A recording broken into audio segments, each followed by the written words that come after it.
Boom! Hello fellow board gamers, my name is Marcel, you know me as your lord of the board games, Herr der Spiele, and one of my most played skirmish tabletop board games, DOCKFIGHTERS the Ale Wars, is getting a new, complete brand new expansion packet called DOCKFIGHTERS 1949, including 2 new aerial factions, the English and the Prussians, bringing the total product range to 6 aerial faction. But that is not enough. It's including naval combat with airplane carriers, destroyers, battleships, and even submarines, and of course sea mines and 3D terrain including islands and mountains. Please keep in mind that everything I show to you is prototype material. That means subject to change, but it is looking already awesome in my collection. So, yeah, I think we start immediately and I will show you everything that is in store for you in the upcoming campaign. Have fun, fasten your seatbelts and enjoy your ride.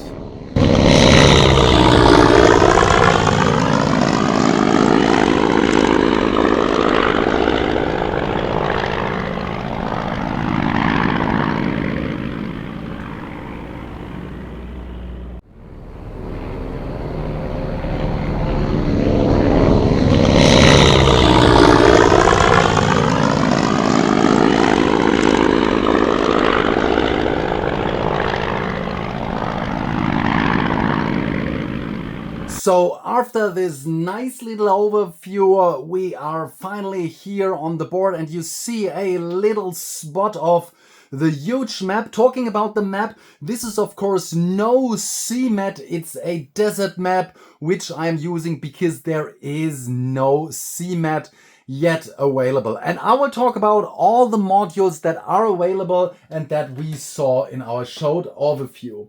The first thing is we talked about the new airplanes, and here I will show them to you. We see here these bombers. Of course, you already know how they work. We see these airplanes here for the Prussians with a complete new design with these turbines. I think they are really fast. This is what I expect. I do not have the data sheet up to now. And of course they work the same here with these magnetic pins, which are used to represent how high they fly. Of course, I love the designs of the Prussians and I am eager to try them out. The second factions is the Englishman. This one looks like a Naboo starfighter. I think this one looks really interesting too with this radar station. I think it's a kind of radar station here on top. And this one is especially interesting because we see there is not only the opportunity to place it on the pack here, but it also includes a docking point like the big airships have, and you probably can attach a flak. Probably you can attach a dog fighters here. And as I said in the intro, it increases the complete product range of factions to 6 after the Bavarians, the Saxons, the Texans, the Confederations, now the English and the Prussians. A total of 6, so everybody has a faction he might like to play. But this is definitely not the selling point of this expansion. It is naval combat. And I will show you some of the naval combat here with this sheets. Remember, it's a prototype copy, so it's subject to change. This is the Seebär. It's a transport, a cargo ship. And the first important thing is we always show the speed, which is used with this die. So this ship would move with 1, and here you see maximum speed. I can adjust it to 4. Please remind, Motorkraft is 1.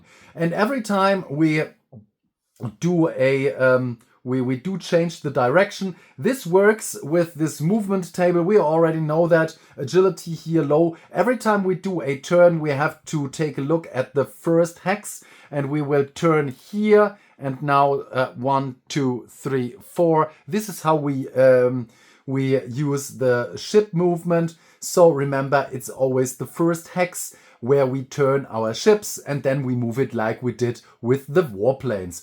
I assume that this Seebär with its structure points, Auftriebskammern, is just a target. It's a victim. Probably it is placed like tanks in the dogfighting experience. Much more interesting are, of course, the battleships. And the huge battleship here is the Overwatch class. You can see it here. I think it really looks gorgeous with all its battle stations and cannons here to the front, to the right, to the left. And what's very important is that it has a 360-degree great angle. So we do not have an angle like we have with all these warplanes and the airships. So it can shoot everywhere it wishes. Of course, we still have the ranges from low, medium and high with the battleships. Here, everything is the same as we have with the fighters with speed and motorcraft, agility and so on. But this one moves the same as we talked about the Seebär, but it includes 3 hexes, which will be very important when we probably use Flaks or the Schiffgeschütze, the big cannons. Here we see the range 3 dice, 5 dice, 6 dice. And when we try to shoot another ship, we can decide from which hex we shoot to which hex. This is very important when we try to maximize the number of dice to a maximum of 6 dice. 6 dice.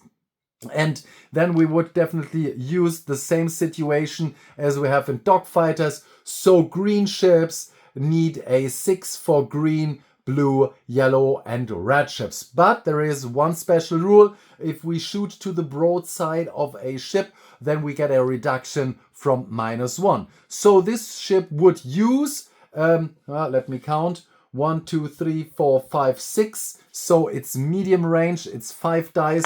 We will need a 5+, so we have 2 hits and 3 misses. But ships are easy to hit, but hard to damage. So while hitting, every miss is repeated. So with the second try, we have 3 misses again. And these are hits. We will try to produce damage. So we have damage, but damage is to be repeated. And in the end, we have 3 and 4. So 1 hit, 1 damage plus 2 damage. So this would be 3 damage. But remember, the ships have an armor, so our damage will be reduced to 1. So it is in summary, it's just 1 damage. Okay, ships also have flak cannons against airplanes, which is definitely very important. You do not have to roll for fire discipline, and it has a lot of structure points. Every time a ship is hit, you have to cross out one of your structure points here, as well as these Auftriebskammern, because every time a ship is hit, it runs full of water, and if the Auftriebskammern is full of water, it will sink while it gets destroyed when all of the structure points are full. Of course, we have critical damage as we have in the core game, but at the end of a round, and this is new too, we have crew members, which is 7 at the start of a battle.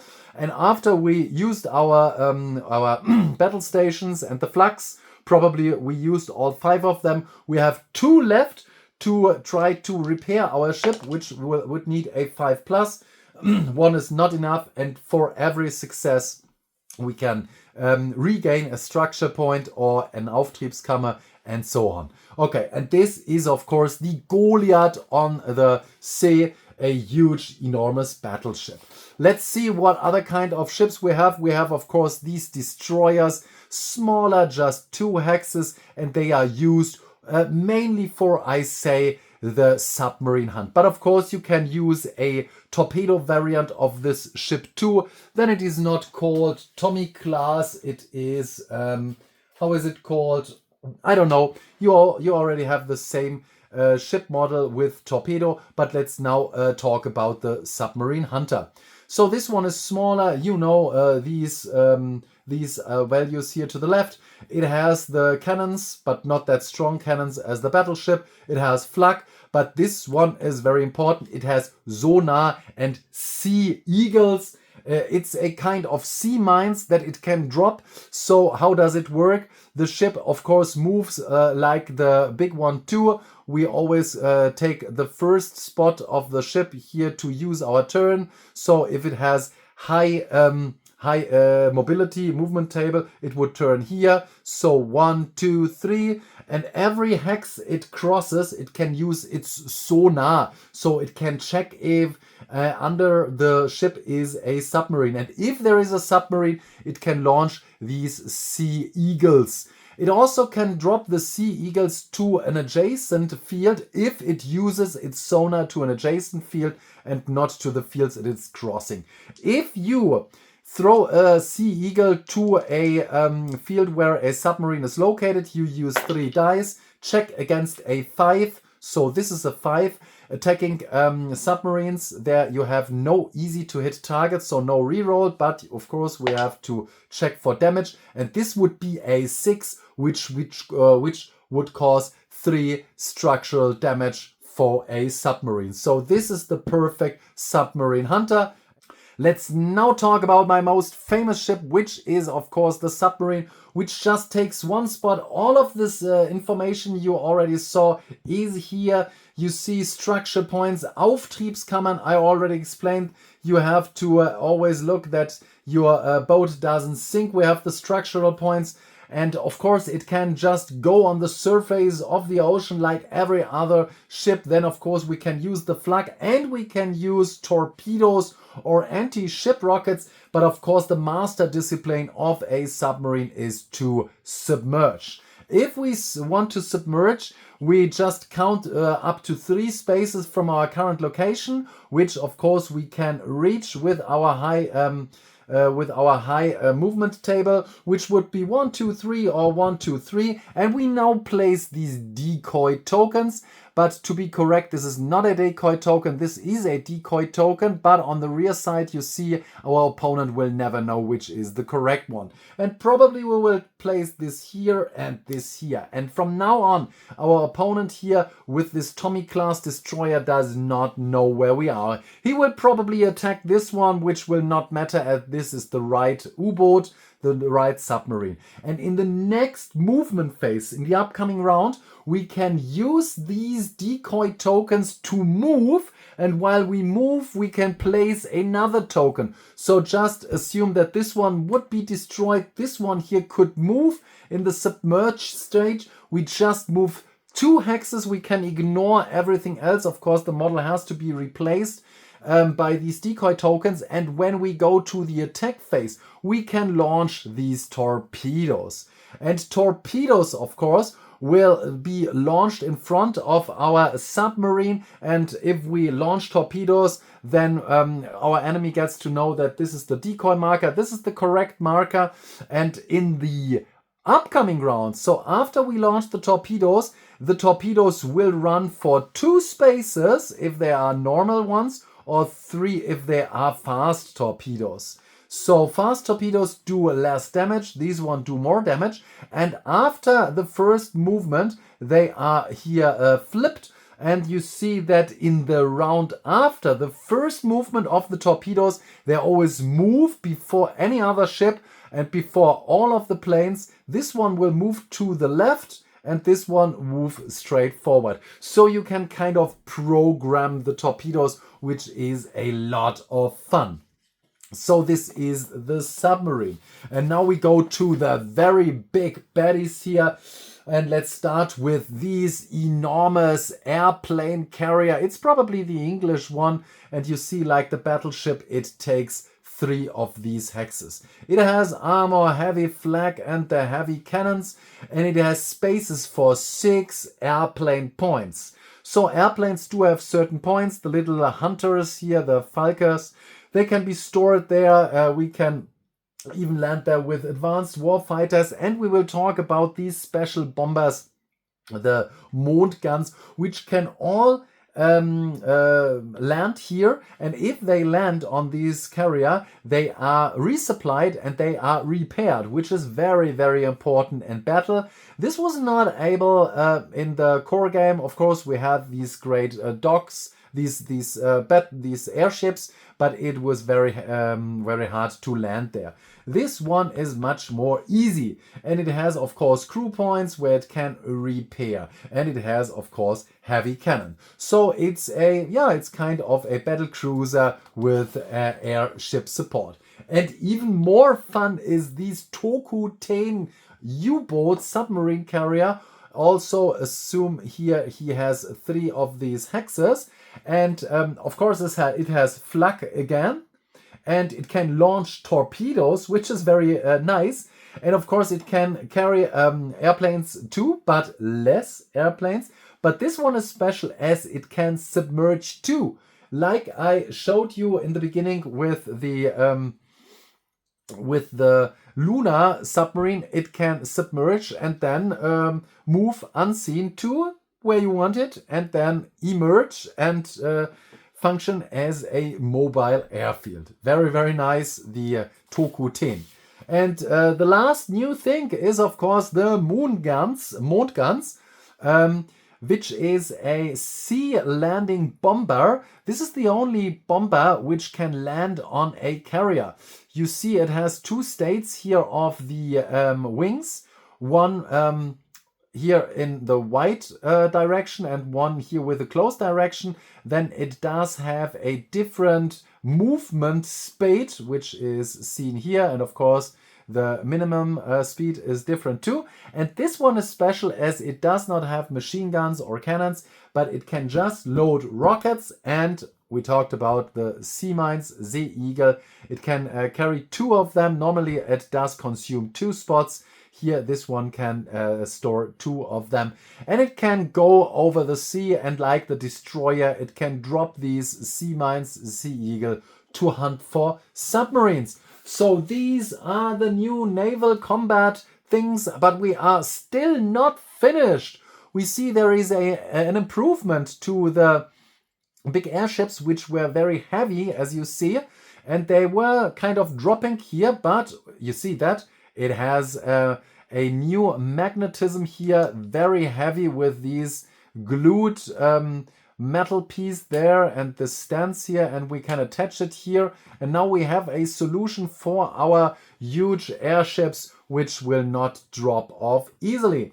And the last thing, you already saw it here, is the terrain. It's an island, or it's a mountain, and you see here that I have an instructional building video to the right for you. You see how fast it goes. We have these different layers here which we put together. We assemble them from bottom to the top. We see in the end we have these different levels here from 1, 2, 3, 4, 5. This is of course important because they block the movement of ships. You cannot go through these mountains or islands. And when we go by plane, we can, if we go low enough, we can go down there, we can move there through the tunnel, and of course we can fly over them if we have the correct height. And here the 5, it blocks movement almost totally, as we have to do a pilot check if we go there above the huge mountain. This is nearly the same as if we go to the ground. So a lot of new elements to Dogfighters, which brings Dogfighters to a totally new level from my point of view.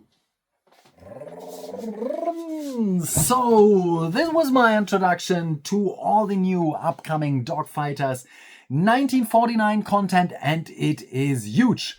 Beside the new factions, the English and the Prussians, which is cool, but it is definitely not the selling point, there comes naval combat. Naval combat which you can use standalone with the destroyers, the battleship, the carriers, and of course the submarines. You can purely play naval combat, or, which is definitely my selection, you can combine these 2 layers. So you can fight in the air and on the surface, and you can even behind the surface, below the surface, battle with your submarines, which takes dogfighters to a totally new level. It is very, very new aspects with the movement of the new ships, with the targeting of the new ships, with the Auftriebskammern, of course the crew and the possibility to repair your ships. And ships can carry airplanes, which is very, very cool. They use as moving airfields where you can resupply and refill and repair your planes. And we have the Toku 10 U-boat submarine carrier, which can submerge, and it is historically correct. So it does have existed. A very, very nice idea, I think so. Asymmetric factions, again, I love that. And of course, the selling point to me, the unique selling point, is the submarine Luna. Probably, I hope there will be more submarines in the future, but this one is awesome. It's a hidden movement aspect of the game where we have our decoy markers. We can play these kind of mind games with our opponent because he never knows for sure where our real submarine is situated and where the torpedoes run. Speaking about the new weapons, torpedoes, Sea Eagles, sea mines, very, very nice. It's a totally new aspect to attack other vehicles. With the torpedoes, we of course attack ships. With the sea mines and the Sea Eagles, we firstly try to destroy and hunt for submarines. So very, very cool. And combining that with airplanes is of course awesome. But this is not all, of course. Let's talk about these terrain. It's just awesome. It looks awesome at first. For me, table presence is a very important factor when I play the game. The models of the airplanes and the ships are incredible, but this one looks awesome. You definitely have to paint it, but it just doesn't just look awesome. We can use it on the battlefield, but not only for the air battle, also for naval battle. Of course, you can play these systems apart of each other, but I would suggest to combine both of them, and then it just don't block only movement when you try to go there with a ship or an airplane, but it blocks line of sight, and we cannot shoot other enemies on the other side of these terrain. So very nice addition to the game, like the weather, the sky, which we had in the base game. So, and of course we have the new Mondgans carrier, a lot of new awesome aspects of the game. And now it's up to you. Ask me anything, leave me a comment. If you liked the video, give it a thumb up. If you enjoyed the video, subscribe to my channel and ring the bell if you want to see more of me. And of course, I will try to answer all of your questions. Happy to see you soon. See you next time. Marcel, you are Lord of the Airplanes.